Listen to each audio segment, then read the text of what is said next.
Para nuestra siguiente mesa de análisis nos acompañan los chamucos. Saludamos con gusto a Rafael Pineda Rapé, Rafael Barajas El Fisgón y a Juan Carlos Monedero. Buenas noches, ¿cómo están?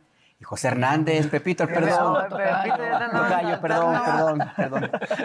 Bienvenidos. Muchas gracias. Muy felices. A ver, ¿cómo la están viendo? Pues yo creo que es un proceso importante es un proceso importante no solo para México, sino que es un proceso importante para toda América Latina. Sin duda. Yo sí creo que esto que están planteando, que acaban de plantear Alito Moreno y Marco Cortés y etcétera, Santiago Krill, de que no podemos decir que la elección está definida. Es decir, es obviamente un discurso que hemos oído a todo lo largo de esta campaña, ¿no? Todo el tiempo nos han dicho estamos arriba, ¿por qué nos íbamos a ahorrar estos últimos 5 minutos del mismo discurso? Sin embargo, negación de la realidad. Claro, de negación de la realidad, porque lo que estamos viendo es que pues las encuestas, aunque apenas van empezando, pues el PREP ya sí te va dando cifras confiables. Todas las encuestas de salida que hemos visto son bastante sólidas, van todas en el mismo sentido. Ellos dicen que ellos tienen otros datos, pero no te dicen cuáles son los otros datos. No te anuncian, no dicen, esta encuesta dice tal. Y yo sí creo, estoy convencido, de que, sí estamos ante una tendencia que va a ser muy difícilmente reversible, ¿no? Y sí impacta a México y sí impacta a América Latina. Yo creo que Juan Carlos tiene una visión muy clara de cómo pesa esto dentro en la región latinoamericana. Buenas noches, enhorabuena. Estaba escuchando a esta gente del PRI, del PAN y me recordaban a ese soldado japonés que se había terminado la guerra y seguía pegando tiros, ¿no? ¿Los marcianes? No, estaban ahí como, digo, oiga, que no, que se ha terminado la guerra, tranquilícese. Entonces, estaba yo preguntándome si se parecía más a eso o si estos personajes del PRIAN eran como Bruce Willis en El Sexto Sentido diciendo ya está muerto y no se ha enterado, ¿no? Entonces era una mezcla de esas dos cosas, ¿no? Bueno, más allá de este escenario que... Es verdad que tenéis razón que esta actuación tiene una cierta lógica. Es decir, intentan, ya que no han ganado, por lo menos embarrar. Cuando en un equipo de fútbol uno está claramente derrotado, dice, por lo menos voy a partir las piernas al mejor de sus jugadores o por lo menos intentarlo. Intentan que el gobierno de Claudia pues nazca de alguna manera con cierta sospecha, pero no pueden. Es que si la tendencia que vemos en las encuestas se mantiene y parece que se va a mantener, negar la realidad los convierte, perdonen, en estúpidos, ¿no? Entonces, la gente en México, incluso los que les han votado, quieren líderes que no sean estúpidos. Yo estaba pensando en una maldad cuando estaba allá afuera, que era pedirle al Fisgón que a ver si le monta un instituto de formación a la derecha, a ver si encuentran un poco de luz, ¿no? Porque México necesita una oposición. O sea, creo que hace falta una oposición en todos los países, ¿no? Lo que pasa es que esta gente no se respeta ni a sí mismos, ¿no? Entonces, tienen que hacer una reflexión al respecto, tienen que aceptar las reglas del juego. O sea, tú no puedes ser oposición si lo que haces es querer patear el tablero. Entonces, el comportamiento de esta gente, ya digo, me recuerda a esa gente que, como ya ha perdido, dice, no juego, doy golpes de Estado, meto ruido, miento, y hay gente que puede estar alejada de los planteamientos de la 4T, que tiene legítimo derecho a pensar de otra manera, pero que quiere que haya alguien que tenga un proyecto de país. Yo estoy convencido que si preguntáramos a una buena parte, no solamente de los líderes, sino también de los que han pensado esta estrategia, cuál es el proyecto de país de esta gente, no tienen un proyecto de país. Claro. Por tanto, yo le diría... yo, Fisgón, te ayudo en lo de montarles el instituto. Es que sí lo necesitan, ¿eh? Señores de la oposición, o sea, tengan ustedes un proyecto de país, articulen un programa, hagan una crítica, aunque sea feroz, aunque sea radical, a los planteamientos de la 4T, pero sobre todo no queden ustedes como están quedando, ¿no? Porque no es serio. Dicho todo esto, en América Latina, que es el único continente que no tiene guerra ahora mismo provocada por los Estados Unidos, tenemos una guerra en Europa. Desgraciadamente, hacía 30 años que no teníamos guerra, desde que la había provocado también Estados Unidos desmembrando Yugoslavia. Hay un genocidio espeluznante en Palestina. Hay varias guerras en África de las cuales nos olvidamos. Y donde hay una guerra deseada y no conseguida es en América Latina. Han elegido a este tipo, que es un tipo de diseño, que es Milei, ¿no? Que su primera visita es a Israel y que ha venido al continente a decirle a Estados Unidos: el Israel que te prometió Uribe y no te cumplió, te lo voy a cumplir yo. No sé si va a llegar, porque también es otro tipo demenciado, ¿no? Pero que de alguna manera se ofrece para la guerra que Estados Unidos necesita para intentar sobreponerse en su absoluta decadencia. Bueno, la victoria de Claudia Sheinbaum aleja ese escenario de guerra que algunos estaban deseando en América Latina, aleja esa idea de que el modelo neoliberal puede tener una solución, no la tiene, y que ni en Brasil ni en México haya gobiernos que sostienen la posibilidad del modelo neoliberal es el descabello final de ese proyecto. Por tanto, yo me consta que hoy los gobiernos de Colombia, de Chile, de Argentina, la oposición que casi ya se piensan que este va a salir, los gobiernos de Venezuela, los gobiernos, el próximo que va a ser casi seguro en Uruguay, los gobiernos progresistas de este continente hoy están celebrando como el pueblo de México está celebrando en el Zócalo. Una oposición responsable, Rapé, pero que incluyan a Jesús Zambrano, por favor, no lo mencionaron. No, pobrecita, yo creo que... y fue muy evidente, muy elocuente su expresión. Le hicieron un zoom in ahí al rostro hace rato que estaban saliendo, declarándose triunfadores en todo el país. Él no podía mentir. Algo que me gusta de Zambrano es que su rostro no sabe mentir. Pero qué bueno. Es lo que le queda de la izquierda. Sí, claro. No, no sabe mentir. Pero es que, y como bien lo mencionabas, la premisa de la derecha, y lo está defendiendo hasta sus últimos segundos de vida, como bien lo dices, o ya fantasmales, es exactamente la mentira, al grado de la mitomanía, como principio fundamental, narrativo, ideológico y más que demostrado.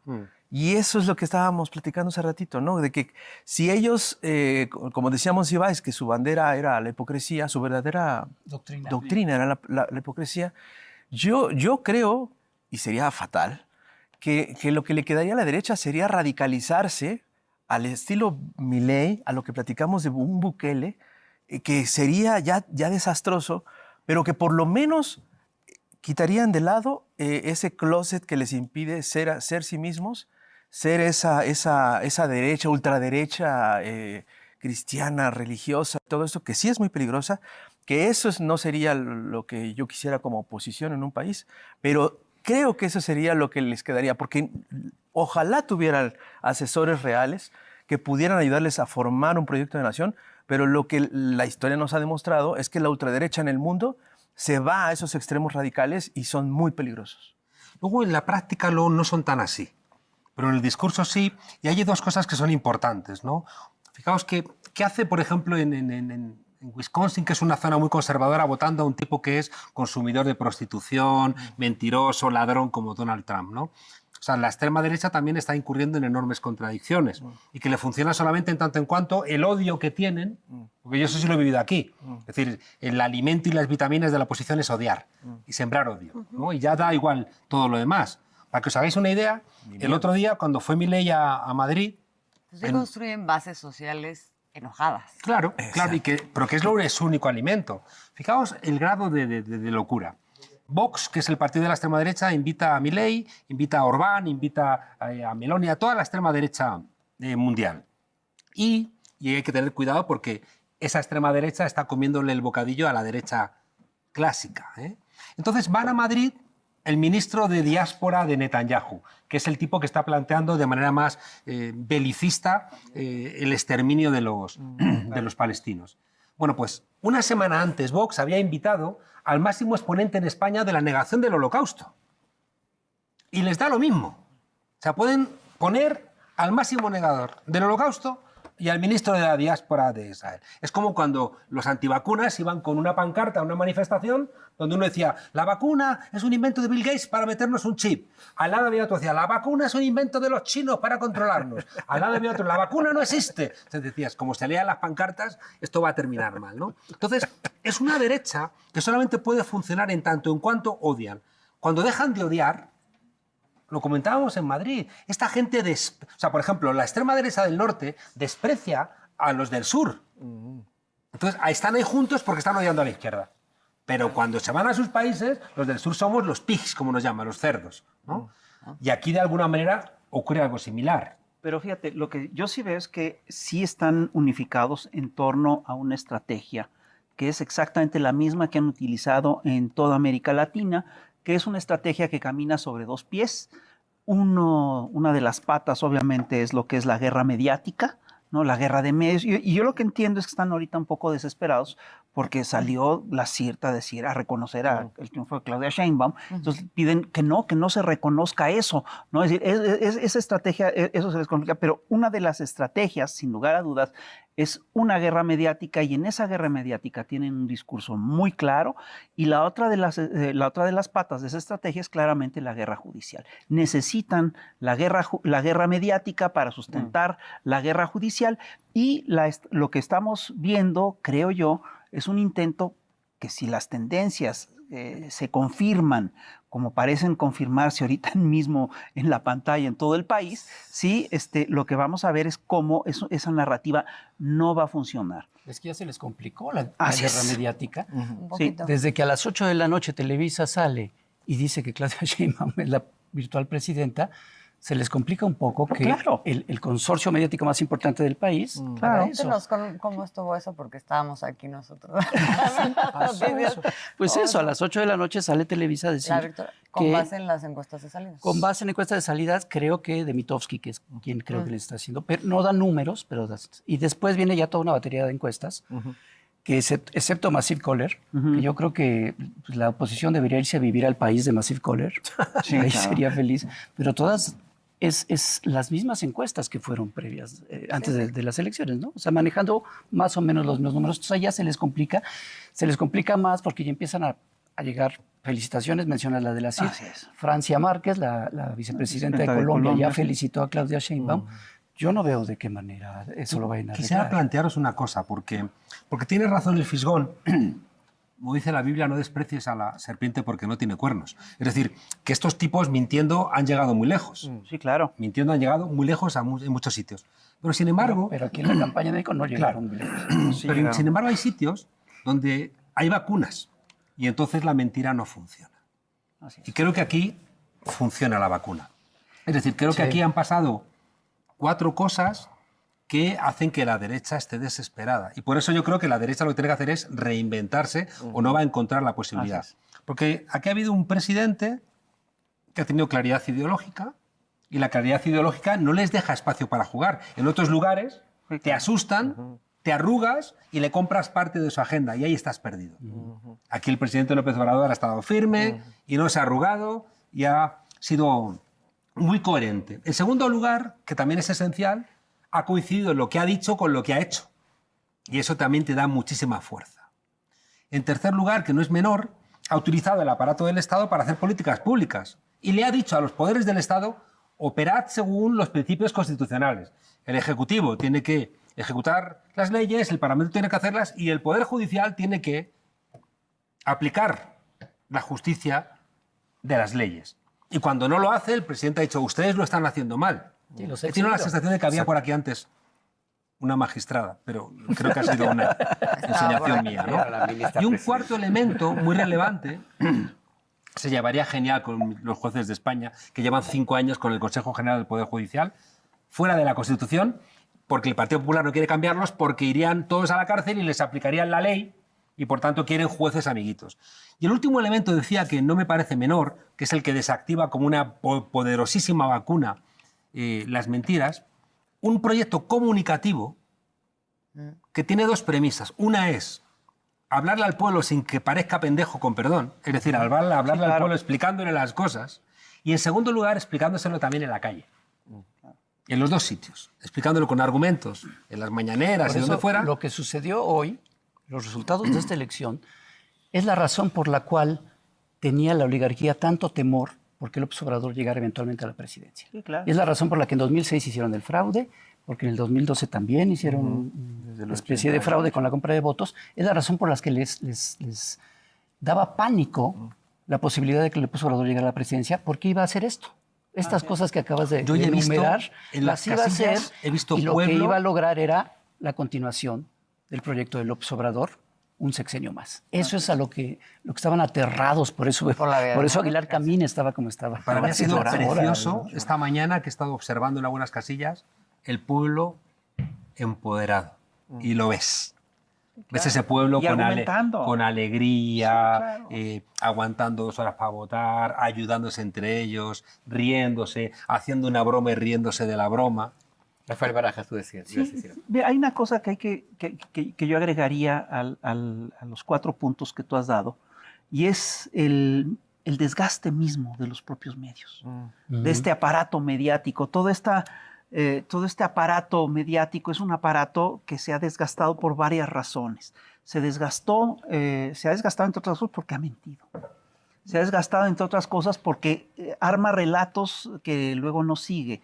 Y hay casos y hay puntos que son muy concretos de nuestra historia. Por ejemplo, yo sí creo que a López Obrador lo vacunaron contra estas campañas brutales de descrédito, porque eso es el motor, esa es la gran herramienta que tienen estos actores, ¿no?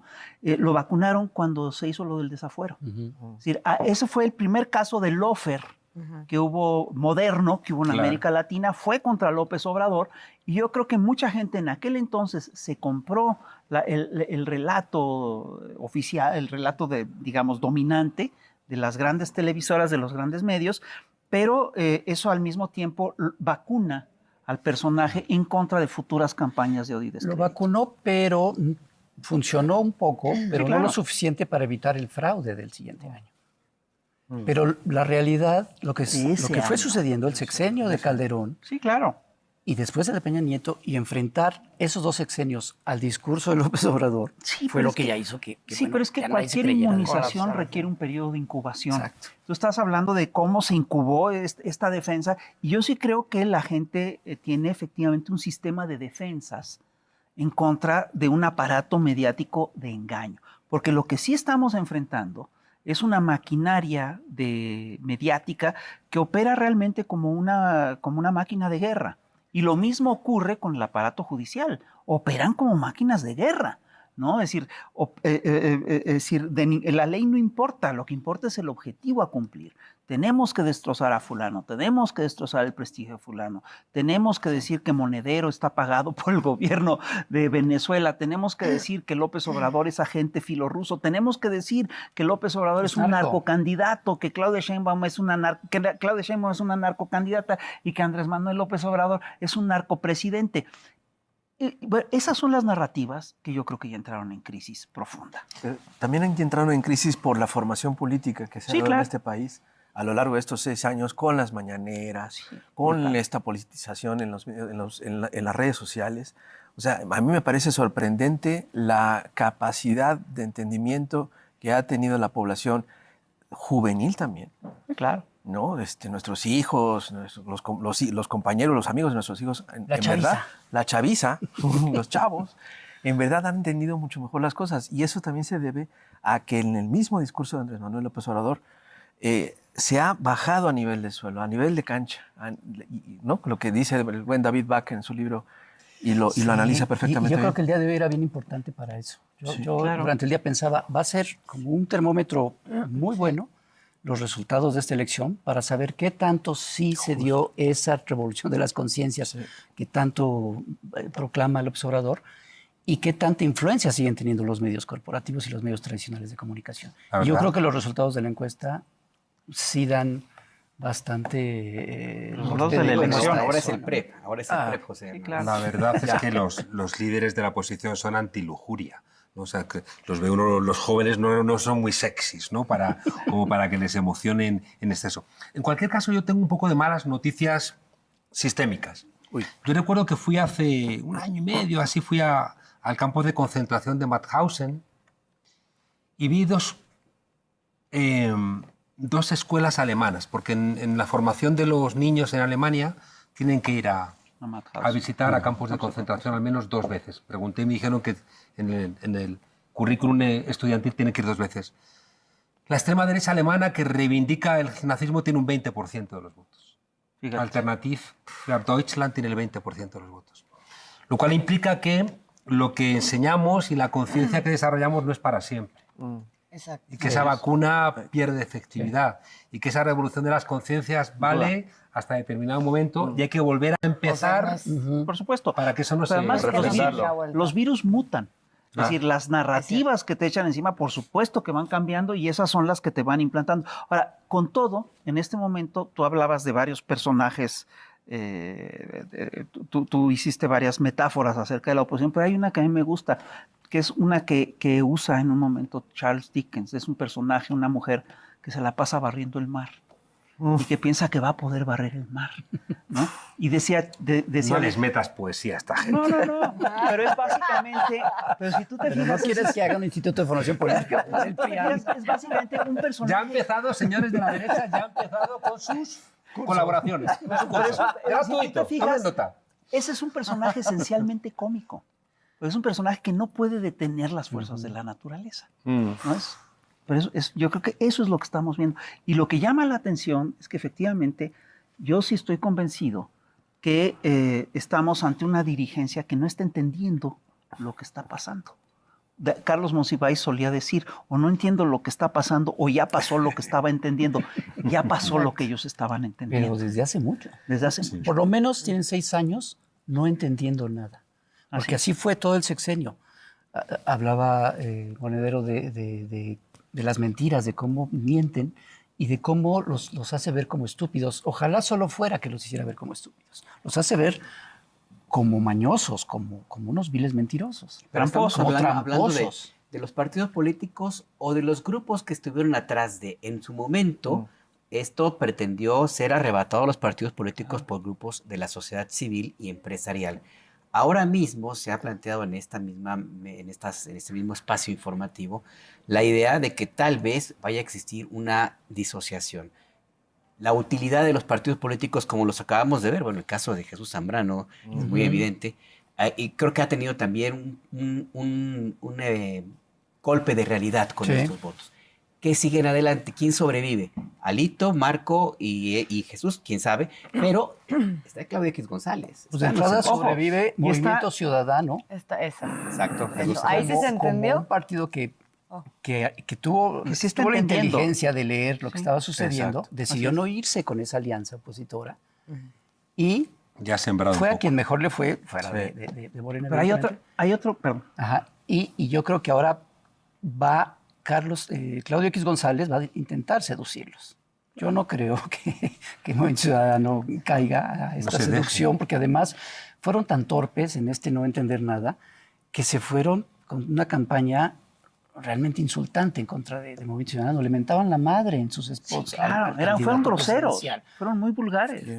Y eso ha sido a lo largo de los 6 años. Entonces, yo creo que sí, el ganón es Movimiento Ciudadano de los partidos de oposición, porque se convierte en el partido de oposición, ya más que un partido bisagra en el Congreso. Y hay otro eso le va a sector dar que pierde importancia. mucho, que son, digamos, lo que fueron, que son grupos de intelectuales, que tuvieron un peso enorme en los sexenios de López, perdón, en los sexenios de Enrique Peña Nieto, de Vicente Fox, de Felipe Calderón, de Carlos Salinas de Gortari, de Ernesto Zedillo, que eran voces incuestionadas y de repente los escuchamos decir unas cosas que son verdaderamente Yo quiero hacer una increíbles. confesión. Por favor.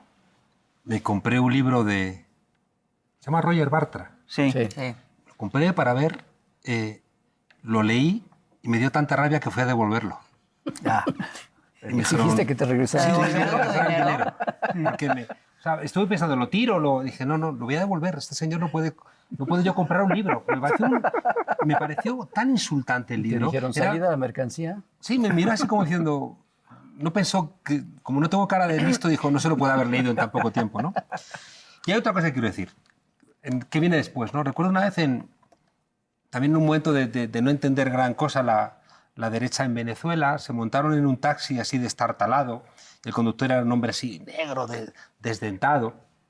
Entonces los de la oposición le dicen, oiga, ¿y usted ahora que se ha nombrado a Guaidó? ¿Y usted qué cree que va a pasar ahora? ¿Qué viene después? Entonces el negro se vuelve así. Dice, pues después de Guaidó vendrá Guaitré. Yo creo que esa sorna es la que se merece de alguna manera la oposición. Y en esta generosidad que ha expresado el fisgón de darles un consejo poético a la oposición, yo quiero darles otro y decirles, señores de la oposición, yo se lo digo como consultor prestigioso, dejen de copiar. O sea, dejen de copiar, inventen. Inventamos o erramos, decía Simón Rodríguez y decía Mariátegui, no ser calco ni copia. Si ustedes siguen inventando, quieren, por ejemplo, pero si siguen copiando y quieren, por ejemplo, pensar que Claudio X González va a ser Donald Trump, Pues no. no van a ir ustedes a ningún lado, porque es que la realidad mexicana y la realidad norteamericana es otra. No inventen, bajen al pueblo, escuchen. Ustedes ahora son plomo y ustedes quieren convertirse en oro. Y entonces tienen que escuchar a los alquimistas. Y los alquimistas, para transformar el plomo en oro, tienen que al final, previamente transformarse ellos, transmutarse. Y para transmutarse necesitan ayuno y oración. De manera que, señores de la oposición, ayuno, oración, escuchar al pueblo y dejar de copiar. Gratis. Y resignación, ¿no? Pues no, al revés. Te van a pagar con libros de Roger Bartra. Hablando de resignación, yo creo que se Hablando queda en de el poesía. ambiente. Tenemos 30 segundos para ir a un corte, pero creo que se queda también la gran pregunta de ¿la iglesia es un damnificado en este proceso o es parte de un nuevo modelo de oposición? Y yo creo que eso lo responderemos a regresar Claro, de este corte. claro. Nos quedan unos cuantos Lo dejo ahí segundos. para que Estamos- lo vayamos Muy bien. pensando. Estamos en Vamos. esta mesa, en esta transmisión especial de los medios públicos del Estado mexicano unidos por las audiencias. Vamos a hacer una breve pausa y volvemos.